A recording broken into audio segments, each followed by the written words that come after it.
আমার তো আবার এমনি এমনি হজম হয় না, কুটনামি করে হজম করুন লাগে। দেখি কার বাড়ির সংসার ভাঙন যায়।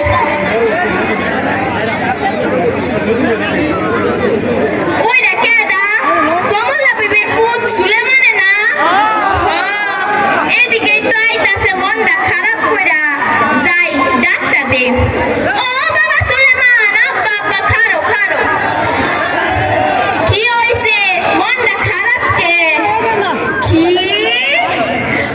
তোমার বউয়ের লগে তোমার মাই ঝগড়া করছে? সি সি সি সি, কত সুন্দর বউটা না আনছো, হেলো কিনা তোমার মাই ঝগড়া করলো? এইটা আমি বুঝলাম না। সুলেমান বাবা, তোমার আমি একটা কথা কই, কিছু মনে করো না। তোমার মাটা না আসলে জন্মের খারাপ। যাই তোমার মারে গিয়া বুঝাই গেল।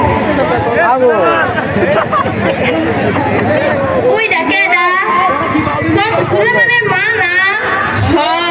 ফুকুর পারে বয়ে বয়ে কান্তাছে। যাই কাটে গা একটু নুনে ছিটে দিয়ে আইগা। ও বাবি বাবি, বই তুমি কান্দো কে? কি তোমার ফুতের বই তোমার লগে ঝগড়া করছে? তোমার ফুতে কি ছুটি কইছে না? কি আর করবা, আজকালকার ফুলা ফাইন্দা ইমনি হয়, মা না কি করে ফুলা করে লাইগা। আর বিয়ার পরে সব ফুলারা খালি বইয়ের আসল ধরে টানে। শুনো, তুমি আর মনটা খারাপ করো না, আমি তো দেখছি তুমি কি করছো। মাথায় রাখো না বিপ্লাই গাইব দেখা, ফাইতে রাখো না উকুনে গাইব দেখা। ভুল করে লাইছি, আচ্ছা যাক গা, সমস্যা নাই। কালে কালে যে আর কথা কি আর দেখুম, কলিকাল কলিকাল। না অনেক বাইক চাইলে চলতো না, সুলেমানের বইয়ের কাছে যাওয়া লাগবো। ও বউ বউ, বাইতা শুনি। কি গো বউ, তুমি ফুটে কান্দো কে?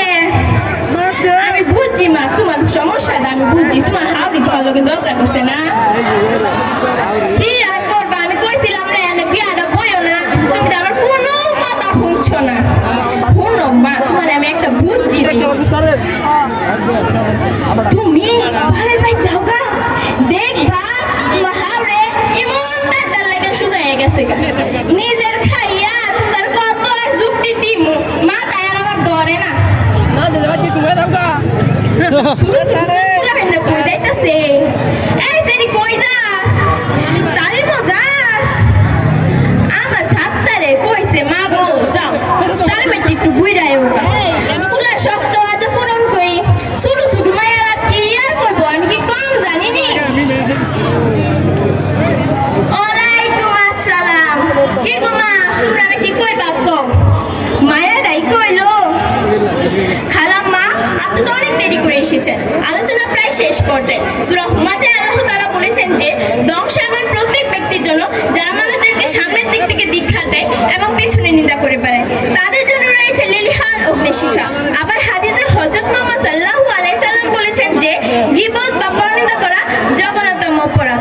শুধু ইসলাম ধর্মেই নেই, পৃথিবীর সকল ধর্মে গীবত পরনিন্দাকে নিষিদ্ধ করা হয়েছে। কি কইতাছো মাইয়া, হাসা কইতাছো? আমি তো সারা জীবন এরই করে আইছি, আমার কি হইব? ও আমার সাথে তুই কেন বাবাই আমায় বুঝাইলি না? তুই তো বাবা জানিস আমার কুটনামি স্বভাব, আহন তো খাইতে ওই বলতু চোখের খাবার। ও আমার সাথে তুই কেন বাবাই আমায় বুঝাইলি না? মায়াটাই কইল। খালাম্মা, আপনি একদম হতাশা নিয়ে আসা হবেন না। আল্লাহ তাআলা হতাশা নিয়ে আসা একদম পছন্দ করেন না। আপনি আল্লাহ তাআলার কাছে খারাজ করে ক্ষমা চান, তিনি অবশ্যই আপনাকে ক্ষমা করে দিবেন। আর যাদের নামে গীবত করেছেন তাদের কাছে ক্ষমা দেন। তারা যদি আপনাকে ক্ষমা না করে, আল্লাহ তাআলা আপনাকে কখনো ক্ষমা করবেন না। আচ্ছা কইতাছো মাইয়া, আমি ক্ষমা পাবো? আমি আর যেতে গীবত করেন না, আমি কিচ্ছু করতাম না, অনেকটা আমি ভালো হয়ে যাবো। থাকবেন।